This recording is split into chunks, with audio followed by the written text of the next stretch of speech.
Aku tak sangka hidupku boleh berubah dalam sekelip mata, tanpa amaran. Hai, nama aku Aisyah, aku berumur 48 tahun. Hidupku selama ini berjalan seperti yang aku rancang, suami yang setia, rumah tangga yang kukuh, dan rutin harian yang boleh dijangka. Tapi kadangkala, apa yang kelihatan sebagai pelabuhan selamat itu sebenarnya sangkar yang membelenggu.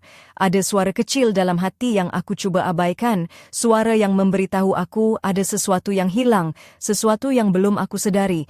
Aku tak tahu kenapa, tapi aku mula rasa hidupku terlalu sunyi, terlalu kosong. Dalam kesunyian itu, aku mula mencari-cari sesuatu yang boleh mengisi ruang kosong itu. Aku nak keluar dari kepompong rutin yang membelenggu, walaupun aku sendiri tak pasti apa yang sebenarnya aku cari.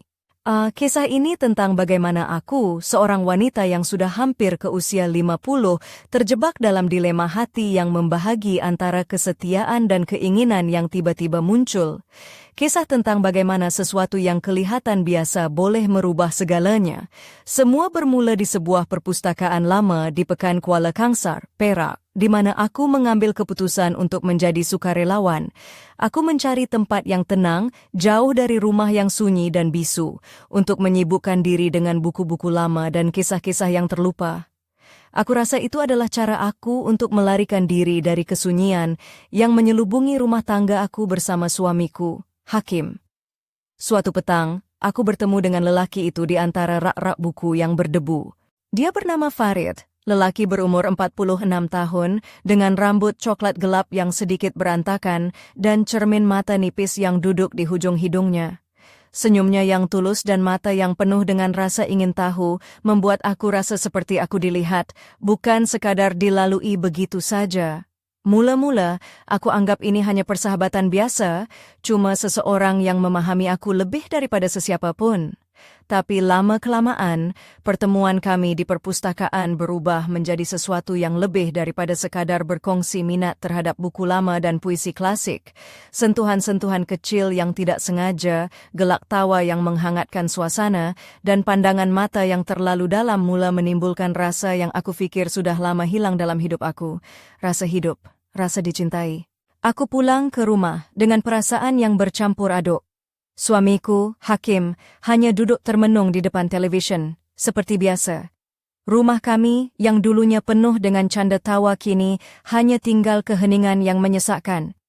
Aku cuba meyakinkan diri bahwa ini cuma perasaan sementara, kegembiraan sementara dari sebuah persahabatan baru. Tapi aku tahu, sesuatu dalam diriku sudah berubah, dan tidak lagi sama seperti dulu. Hari-hari selepas itu, aku semakin kerap ke perpustakaan di Kuala Kangsar. Suasana yang tenang dan bau kertas lama membuat hatiku sedikit lega daripada beban yang aku rasa di rumah. Aku dan Farid sering ditempatkan di bahagian yang sama, ruang koleksi puisi klasik. Jam-jam kami habiskan bersama di sana, menyusun buku, membaca puisi yang terlupakan, dan berkongsi cerita tentang kehidupan masing-masing. Farid sering bercerita tentang impian yang belum tercapai, tentang perjalanannya ke tempat-tempat yang jauh, dan juga tentang kekosongan yang dia rasakan walaupun kelihatan segalanya sempurna di luar. Aku mula membuka diri, berkongsi juga rasa sepi yang aku pendam selama ini. Perbualan kami menjadi semakin mendalam, bukan lagi sekadar tentang buku, tapi tentang kehidupan, harapan, dan kerinduan yang sukar diungkapkan. Ada satu ketika kami sedang mencari sebuah buku puisi yang terselit di rak tinggi, aku dengan spontan membantu Farid mengambilkan buku itu. Wajah kami hampir bersentuhan, dan aku dapat menghidu bau kopi dan pudina yang samar dari nafasnya. Jantungku berdegup kencang, seolah-olah aku kembali ke zaman muda yang penuh dengan perasaan yang membara dan belum pernah aku rasai selama bertahun-tahun. Aku rasa malu dengan perasaan itu. Aku yang sudah hampir 50 tahun, sepatutnya matang dan stabil, tetapi kini aku diulit oleh rasa yang seperti gelora muda.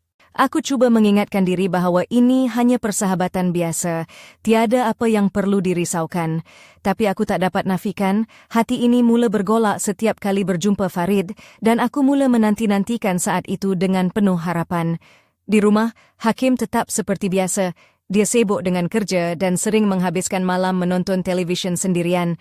Aku coba berkongsi perasaanku, tapi dia hanya bertanya ringkas, "Bagaimana di perpustakaan? Sayang, Aku jawab dengan sepatah dua kata, tapi dalam hati, aku tahu aku sedang menyimpan rahasia yang semakin membesar. Suatu malam, aku menghadiri jamuan makan bersama teman-teman lama di kampung.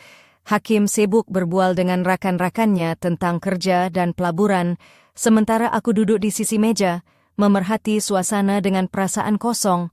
Aku membandingkan cara Hakim memandangku malam itu dengan tatapan Farid yang penuh kehangatan dan perhatian. Jauh di dalam hati, aku rasa ada jurang besar antara aku dan suamiku, jurang yang semakin melebar setiap hari. Minggu berikutnya, perpustakaan menjadi tempat pelarian yang aku nanti-nantikan.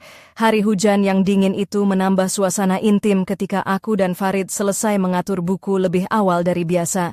Kami duduk di kerusi lama berdekatan tingkap, menatap titisan hujan yang perlahan-lahan menuruni kaca. Farid mula membuka kisah hidupnya dengan suara perlahan, mengakui bahwa dia juga merasakan kekosongan dalam hidupnya, walaupun segalanya nampak sempurna di mata orang lain. Aku terdiam, hati terasa tersentuh dengan kata-katanya yang tulus. Tanpa sedar, aku mengakui bahwa aku pun merasai hal yang sama, sebuah kekosongan yang sukar diterangkan. Matanya menatap aku dengan penuh pengertian, dan dalam keheningan itu aku rasa seperti kami berkongsi rahsia yang hanya kami berdua yang tahu. Aku tidak tahu kemana arah perasaan ini akan membawa, tapi aku tahu ia sudah mulai mengusik kedamaian yang selama ini aku anggap pasti. Hari-hari selepas pertemuan itu, aku rasa seperti berada di persimpangan jalan yang penuh tanda tanya. Hati yang lama sunyi kini berdegup kencang dengan perasaan baru yang aku sendiri tak sangka masih mampu dirasa. Aku cuba menafikan perasaan ini, berkata pada diri sendiri bahwa ini cuma kesepian yang bermain-main. Tetapi setiap kali aku berjumpa Farid, jantungku tidak mampu berdusta. Aku masih ingat malam itu, selepas pulang dari perpustakaan, aku duduk termenung di ruang tamu rumah kami di Taiping. Suamiku, Hakim, sedang menonton berita di televisyen, wajahnya serius seperti selalu. Aku cuba memulakan perbualan, "Bagaimana hari awak tadi?" Tapi suaraku kedengaran kosong, dan aku tahu dia rasa ada sesuatu yang tidak kena. Hakim hanya membalas dengan senyuman lemah. "Biasa saja, sayang. Awak nampak letih." Aku mengangguk, cuba menyembunyikan kekeliruan yang merobek hatiku. Malam itu, aku tidur dengan perasaan bersalah yang berat. Aku tahu aku mulai berubah, tapi aku tidak tahu kemana arah perubahan itu akan membawa. Keesokan harinya, aku dan Farid kembali ke perpustakaan. Suasana di sana masih sama, sunyi dan penuh dengan bau buku lama yang menenangkan. Tapi kali ini ada sesuatu yang berbeza. Aku perasan Farid sering mencuri pandang ke arahku dengan senyuman yang tidak biasa. Aku coba mengelak dari membalas pandangan itu, tapi hatiku berdebar-debar. Kami duduk bersebelahan di meja kerja, menyusun koleksi buku puisi yang baru diterima. Jarak antara kami semakin dekat, dan aku dapat merasakan kehangatan dari sentuhannya yang tidak sengaja menyentuh tanganku. Aku coba menarik diri, tapi tubuhku seolah-olah enggan bergerak. Perasaan malu, takut, dan keinginan bercampur menjadi satu. Farid memulakan perbualan dengan suara perlahan. "Aisyah, aku tahu kita hanya teman, tapi aku rasa ada sesuatu yang lain antara kita." Aku terdiam, tidak tahu bagaimana untuk membalas kata-katanya. Aku coba meyakinkan diri bahwa aku setia pada Hakim, tapi suara hati yang lain berkata sebaliknya. "Farid, aku juga rasa begitu." Aku akhirnya mengaku dengan suara yang hampir berbisik. "Tapi aku takut kehilangan apa yang aku sudah miliki." Air mata mula mengalir perlahan di pipiku.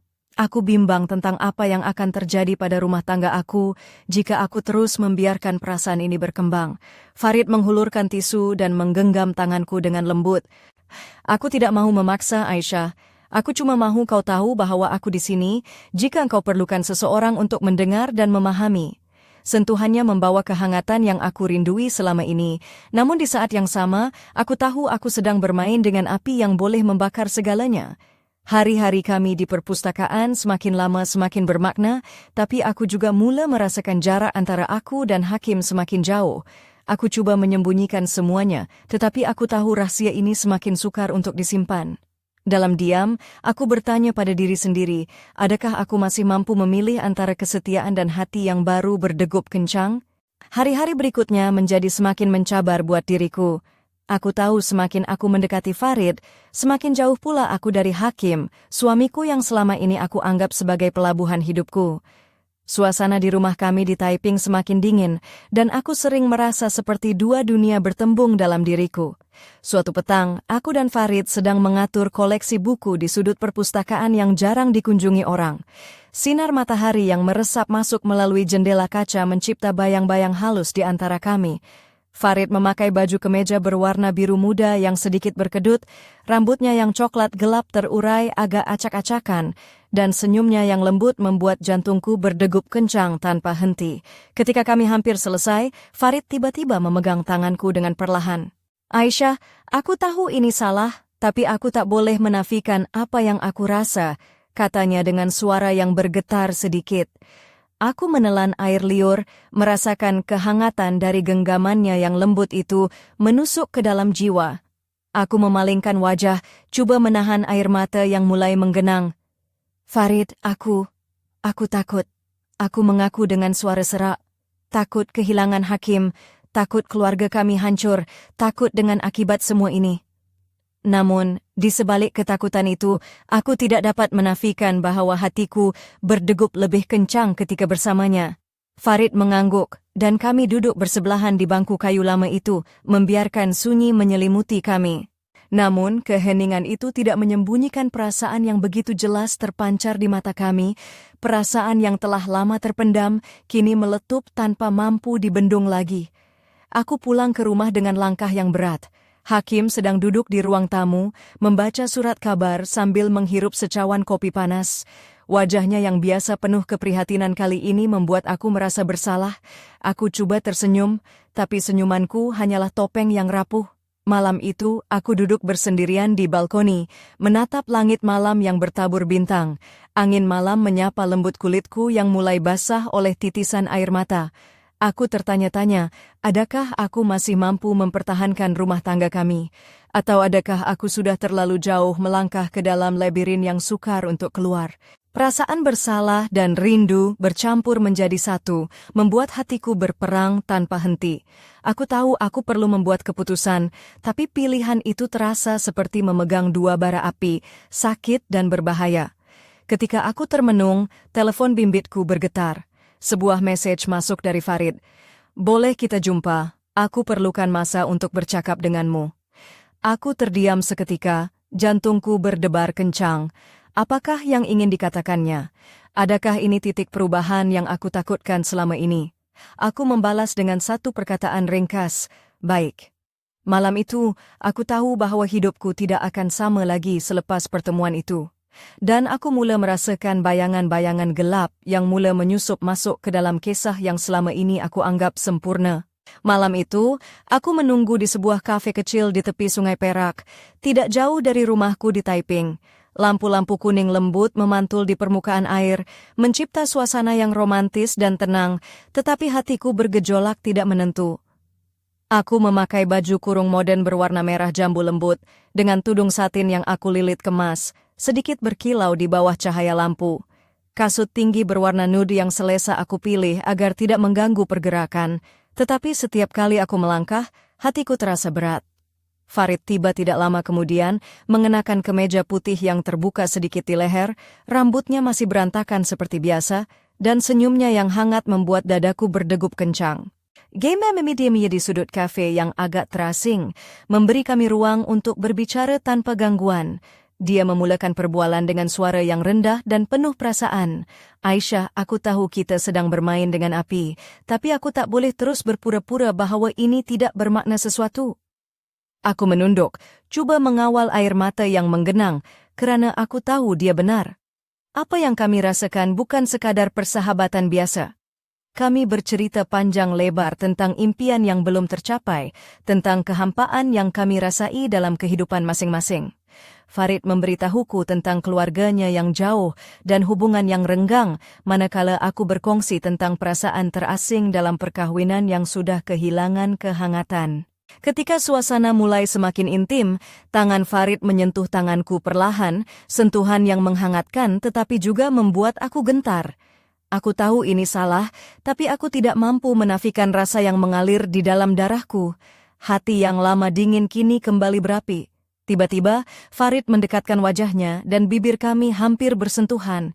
Aku dapat menghidu aroma kopi yang masih melekat pada nafasnya, campuran bau pudina yang segar. Jantungku berdegup kencang dan aku tahu saat itu segalanya berubah. Bibir kami bersentuhan dalam ciuman yang lembut dan penuh kerinduan, seolah-olah mengisi kekosongan yang selama ini kami pendam. Namun sejurus selepas itu, aku menarik diri dengan perasaan campur ado antara keseronokan dan rasa bersalah yang menyesakkan dada. Aku tahu bahawa tindakan itu adalah titik permulaan yang tidak boleh aku patah balik. Aku pulang ke rumah dengan langkah yang berat, bayangan ciuman itu terus menghantui fikiranku. Hakim masih duduk di ruang tamu, menonton televisyen seperti kebiasaan. Aku cuba berlagak tenang, tetapi dalam hati aku bergelora. Malam itu aku sukar memejamkan mata, fikiranku dipenuhi oleh konflik antara cinta lama dan keinginan baru yang membara. Aku tahu, perjalanan ini baru sahaja bermula, dan aku tidak tahu ke mana ia akan membawa aku dan keluargaku. Hati aku terbelah dua, dan setiap detik yang berlalu semakin menambah beban yang aku simpan dalam diam. Aku tertanya-tanya, adakah aku mampu melawan arus ini, atau adakah aku sudah terlalu jauh hanyut dalam gelombang yang penuh risiko? Aku masih terkejut dengan apa yang telah terjadi malam itu. Ciuman itu bukan sekadar sentuhan biasa, tapi seperti membangkitkan segala rasa yang aku sangka sudah hilang. Dalam hati, aku bertanya-tanya bagaimana semuanya boleh sampai ke tahap ini. Aku, Aisyah, seorang istri dan ibu yang selama ini menjaga rumah tangga dengan penuh tanggung jawab, kini berdiri di persimpangan yang penuh dengan keraguan dan rasa bersalah yang mendalam. Selepas kejadian itu, aku cuba untuk kembali kepada rutin harian seperti biasa. Tetapi apapun yang aku lakukan, bayangan Farid dan sentuhan bibirnya terus menghantui fikiran. Aku terfikir, mungkin aku boleh mengabaikan perasaan ini, menganggap ia hanya satu kesilapan yang boleh aku lupakan. Namun, setiap kali aku melihat Hakim, aku teringat betapa kami pernah bahagia sebelum semuanya berubah menjadi sunyi dan dingin. Aku juga memikirkan bagaimana aku boleh menyelesaikan keadaan ini tanpa menghancurkan segalanya. Haruskah aku jujur dengan Hakim? Atau adakah aku perlu menyimpan rahasia ini dan terus berpura-pura? Aku takut jika rahasia ini terbongkar, bukan sahaja rumah tangga kami akan hancur, tetapi juga kepercayaan yang kami bina selama ini akan musnah tanpa jejak. Dalam diam, aku cuba mencari cara untuk memperbaiki hubungan dengan Hakim.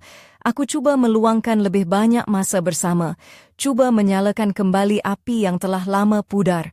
Namun, aku sedar bahawa sesuatu telah berubah dalam diriku, dan aku tidak pasti sama ada aku mampu kembali kepada kehidupan yang lama. Mau dan keren, aku teringat kata-kata Farid yang penuh makna. Dia melihat aku dengan cara yang aku sendiri tidak pernah alami. Dia memberi perhatian dan pemahaman yang aku rindui, sesuatu yang aku rasa hilang dalam perkahwinan aku selama ini. Tapi di sisi lain, aku masih mencintai Hakim, lelaki yang telah bersamaku melalui suka dan duka selama ini. Aku berasa terperangkap antara dua dunia, dua hati yang memanggil namaku dengan suara yang berbeza. Aku tahu setiap langkah yang aku ambil selepas ini akan menentukan masa depan aku dan orang-orang yang aku sayangi. Di tengah kegelapan hati ini, aku teringat akan janji yang aku buat pada diri sendiri suatu ketika dahulu, untuk sentiasa menjadi istri dan ibu yang setia. Tetapi kini, janji itu terasa seperti beban yang semakin berat untuk aku pikul. Aku terbaring di katil pada malam itu, memandang siling dengan mata yang tidak mampu memejam. Hati aku penuh dengan pertanyaan dan ketidakpastian. Adakah aku mampu melawan perasaan ini, atau aku akan terus hanyut dalam arus yang membawa aku jauh dari segala yang aku pernah kenal? Masih ada satu persoalan yang berlegar di mindaku. Apakah jalan keluar yang terbaik untuk aku? Dan apakah akibat yang bakal menanti jika aku memilih untuk terus mengikuti hati yang baru ini? Aku tidak pernah menyangka hidupku akan berubah begitu drastik. Semuanya bermula dengan pertemuan biasa di perpustakaan kecil di Kuala Kangsar, tapi kini aku terperangkap dalam dilema yang lebih besar daripada yang pernah aku bayangkan. Perasaan yang aku coba sembunyikan mulai membara menjadi api yang sukar dipadamkan, dan aku tahu aku tidak boleh terus berpura-pura. Suatu hari, ketika aku sedang bersiap untuk ke tempat kerja, telepon bimbitku bergetar menandakan mesej masuk dari Farid. Boleh kita jumpa di kafe dekat stesen kereta api? Ada sesuatu yang penting aku nak beritahu. Jantungku tiba-tiba berdegup kencang. Aku tahu ini bukan pertemuan biasa lagi. Aku membalas dengan, baik. Sesampainya di kafe, suasananya agak suram, hujan gerimis menyapu jalanan yang basah, mencipta suasana yang sendu dan penuh misteri.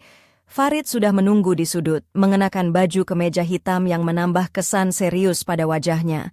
Aku duduk di depannya, dan dia memegang tanganku dengan erat. Aisyah, katanya perlahan, aku tak boleh terus hidup dalam keadaan begini. Aku perlu jujur tentang sesuatu yang selama ini aku simpan. Aku menelan air liur, menunggu dengan debaran yang tidak menentu. Farid menghela nafas panjang dan berkata, aku sebenarnya sudah berkahwin, tapi perkahwinan itu tidak bahagia. Aku juga menghadapi tekanan dari keluarga dan kerja. Aku rasa kita sama-sama terluka, dan itulah sebabnya aku rasa kita saling memahami. Tapi aku tak mau menyakitimu atau mana-mana pihak. Hatiku bagai tercabut seketika. Ternyata apa yang aku rasakan selama ini bukanlah sesuatu yang baru bagi Farid juga. Dia juga terperangkap dalam kekosongan dan ketidakpastian yang sama seperti aku. Aku tidak tahu sama ada aku perlu merasa lega atau semakin bingung. Jadi apa maksud semua ini untuk kita? Aku bertanya. Suara bergetar sedikit. Farid menatapku dengan mata yang penuh penyesalan. Aku tak mau kita terus bersama jika itu hanya akan menyakitimu. Tapi aku juga tak boleh berbohong tentang perasaanku. Aku rasa dunia sekelilingku berputar laju. Segala-galanya terasa kabur dan sukar dihadam. Aku terfikir tentang Hakim, tentang rumah kami di Taiping, tentang segala masa yang kami kongsi. Adakah aku benar-benar sanggup meruntuhkan semuanya demi perasaan yang mungkin hanya sementara? Farid menarik nafas dalam-dalam dan melepaskan genggaman tangannya. Aku perlukan masa untuk pikirkan semua ini, dan aku harap kau juga begitu. Aku mengangguk, walaupun hatiku penuh dengan kekeliruan dan kerisauan. Perbualan itu membuka pintu kepada satu babak baru dalam hidupku yang penuh dengan ketidakpastian. Aku tahu selepas ini, keputusan yang aku buat tidak akan mudah, dan aku mungkin perlu menghadapi akibat yang lebih besar daripada yang aku jangkakan. Apakah aku bersedia untuk menghadapi badai yang bakal datang? Atau adakah aku akan terus tersesat dalam konflik antara hati dan tanggung jawab? Hari-hari selepas perbualan serius itu, aku merasakan dunia seolah-olah semakin berat untuk ditanggung. Hati aku berperang antara keinginan dan tanggung jawab, antara cinta lama dan perasaan yang baru sahaja bermekaran. Aku cuba menyembunyikan kegelisahan ini daripada Hakim, tapi aku tahu mata tajamnya mula menangkap perubahan dalam diriku. Suatu petang ketika aku sedang menyiapkan makan malam di dapur rumah kami di Taiping, telepon bimbitku bergetar lagi. Mesej dari Farid. Boleh kita jumpa? Ada perkara penting yang aku perlu beritahu. Jantungku berdegup kencang, aku tahu ini bukan pertemuan biasa. Kami bertemu di sebuah taman kecil yang sunyi, jauh dari hiruk-pikuk kota. Farid kelihatan resah. Wajahnya yang biasanya tenang kini dipenuhi dengan kegelisahan. Dia duduk di bangku kayu, dan aku menyusul duduk di sebelahnya, coba mengawal perasaan yang bercampur baur. Farid memandang jauh ke arah langit, kemudian beralih padaku. Aisyah, aku terpaksa berterus terang, aku baru sahaja menerima panggilan dari istriku. Dia tahu tentang kita. Aku terkejut, tidak mampu berkata apa-apa. Dunia aku seolah-olah runtuh dalam sekelip mata. Dia meneruskan. Dia marah dan hancur hati. Aku tak tahu apa yang akan berlaku selepas ini, tapi aku tahu aku perlu membuat keputusan. Air mata mengalir perlahan di pipi Farid, dan aku rasa kesedihan yang sama menusuk jantungku. Aku memegang tangannya erat, cuba memberi kekuatan walaupun hatiku sendiri rapuh. Farid, kita perlu fikirkan apa yang terbaik untuk semua orang. Aku tidak mahu menghancurkan keluarga aku, tapi aku juga tidak boleh terus hidup dalam kepura-puraan. Suaraku bergetar, penuh dengan kesakitan dan kekeliruan. Kami duduk dalam keheningan, masing-masing terperangkap dalam lautan emosi yang tidak mampu kami ungkapkan sepenuhnya. Aku tahu bahwa selepas ini, hidup aku tidak akan sama lagi. Keputusan yang perlu aku buat mungkin akan mengubah segalanya. Perkahwinan, keluarga, dan masa depan aku sendiri. Dalam hati aku bertanya, adakah aku sudah bersedia untuk menghadapi akibat daripada pilihan yang bakal aku buat?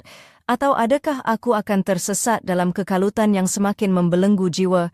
Aku tahu satu sahaja yang pasti, masa depan aku kini bergantung pada keberanian untuk memilih jalan yang benar, walaupun ia penuh dengan ketidakpastian dan risiko.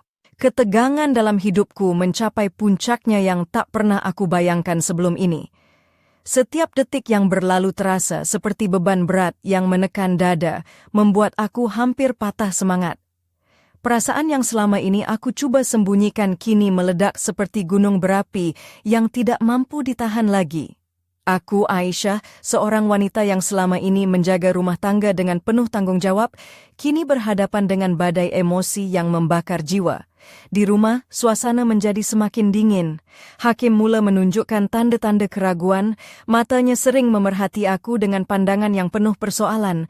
Aku cuba berpura-pura, menyembunyikan rahasia yang semakin menghancurkan hati, tapi aku tahu ia hanya soal masa sebelum semuanya terbongkar.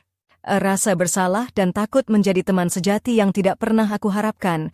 Farid pula semakin jarang menghubungi, seolah-olah cuba menjauhkan diri dari kekacauan yang kami cipta bersama. Namun, bayangannya masih menghantui pikiranku setiap malam, membuat aku sukar tidur dan terus terperangkap dalam kegelapan perasaan. Suatu malam, aku duduk di balkoni rumah kami, memandang bintang-bintang yang berkelip di langit malam Taiping. Angin malam yang sejuk menyapa wajahku, tetapi tidak mampu menyejukkan hati yang bergelora ini. Aku teringat kata-kata Farid tentang perkahwinannya yang retak, dan aku sendiri merasa seperti berada di tengah-tengah runtuhan yang tidak mampu aku cegah. Dalam keheningan itu, aku merasakan satu kekuatan aneh yang mula tumbuh dalam diriku. Mungkin inilah saatnya untuk aku mengambil langkah berani untuk menghadapi kebenaran walaupun pahit dan menyakitkan. Aku tahu, aku tidak boleh terus bersembunyi di balik dinding kebohongan dan kepura-puraan. Tapi, di saat yang sama, aku juga takut. Takut kehilangan semua yang aku miliki, takut memusnahkan keluarga yang aku sayangi. Ketakutan itu seperti bayangan gelap yang menghantui setiap langkahku, menjadikan aku ragu dan bimbang akan masa depan. Namun, aku sadar bahwa aku tidak boleh terus hidup dalam ketakutan dan penipuan. Aku perlu membuat keputusan yang akan menentukan nasib aku dan orang-orang yang aku cintai. Apakah aku sanggup menghadapi badai ini sendirian? Atau adakah aku akan terus terperangkap dalam labirin yang tiada penghujungnya? Hati aku berdebat hebat antara keinginan untuk melarikan diri dan keberanian untuk berdiri teguh menghadapi kenyataan. Aku tahu, perjalanan ini belum berakhir, malah baru sahaja mencapai titik paling mendebarkan. Apa yang akan terjadi seterusnya? Adakah aku mampu mengharungi ujian yang semakin mencengkam ini? Atau adakah semua akan hancur berkecai di depan mataku? Hanya masa yang mampu menjawabnya. Malam itu, segala ketegangan yang aku pendam selama ini mencapai titik didihnya. Aku duduk di ruang tamu rumah kami di Taiping, memegang telepon bimbit yang bergetar dengan message yang baru masuk. Dari Farid, kita perlu bercakap. Ini tidak boleh dibiarkan berlanjutan lagi. Hatiku berdegup laju, tetapi aku tahu, ini adalah saat yang tak dapat dielakkan. Aku mengenakan baju kurung warna biru laut yang aku pilih dengan cermat, rambutku yang terikat kemas menampakkan wajahku yang penuh dengan kegelisahan. Aku berasa seperti wanita yang terperangkap antara dua dunia yang aku kenal dan dunia yang baru dan penuh risiko. Langkah kakiku berat ketika aku meninggalkan rumah, meninggalkan Hakim yang sedang tidur di bilik sebelah, tanpa dia mengetahui apa yang sedang aku hadapi. Kami bertemu di sebuah kafe kecil yang terpencil di Kampar, jauh dari segala mata yang mungkin mengintip. Farid kelihatan letih, wajahnya memancarkan kepenatan dan beban yang sama seperti yang aku rasakan. Kami duduk berhadapan, suasana sunyi hanya diisi dengan desiran angin malam yang masuk melalui tingkap. Ini bukan mudah untuk aku, Aisyah, katanya perlahan, tapi aku tak boleh teruskan hubungan ini tanpa penyelesaian. Aku perlu jujur dengan keluargaku, dan aku harap kau juga boleh cari jawaban untuk dirimu sendiri. Aku mengangguk, air mata mengalir di pipi. Aku tahu, Farid, aku juga perlu buat keputusan, tapi aku takut. Takut kehilangan segalanya. Suaraku tersendat-sendat, penuh dengan emosi yang selama ini aku pendam. Kami berbincang panjang, mengupas segala yang tersimpan di hati. Tapi aku tahu, tiada jalan mudah untuk keluar dari kekusutan ini. Setiap pilihan mempunyai harga yang mahal, dan aku harus bersedia menanggung akibatnya. Ketika aku pulang ke rumah malam itu, aku merasa seolah-olah aku meninggalkan sebahagian dari diriku sendiri di kafe itu bersama Farid. Hakim menyambutku dengan senyuman yang biasa, tanpa mengetahui badai yang sedang melanda hatiku. Aku tersenyum kembali, tetapi di dalam, aku tahu bahwa hidupku tidak akan pernah sama lagi. Apa yang berlaku selepas ini? Adakah aku akan menemui kedamaian, atau adakah pilihan yang aku buat akan memusnahkan segala yang aku cintai? Kisah ini belum berakhir, dan aku masih berdiri di persimpangan antara harapan dan kehancuran, menunggu jawaban yang hanya masa mampu memberi. Satu perkara yang pasti, hidup aku kini berubah untuk selama-lamanya.